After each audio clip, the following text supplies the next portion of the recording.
Welcome to my channel. Today we will be talking about Tesla. Does Tesla only make electric cars?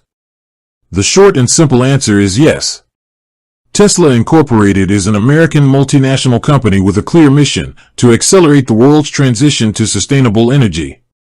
To achieve this, their primary focus is on producing fully electric vehicles. They do not manufacture any cars that run on gasoline or have hybrid engines. However, saying that Tesla only makes electric cars is a bit of an oversimplification of their overall business. While their automotive division is famous for models like the Model S, Model 3, Model X, and Model Y, the company's scope goes beyond just vehicles. Tesla also has a significant energy division. They design and install solar energy systems and produce battery storage products, such as the Powerwall for homes and the Megapack for large-scale grid storage. These products are all part of their larger goal of creating a sustainable energy ecosystem. So, while all of the cars they produce are electric, the company itself is not just a car company.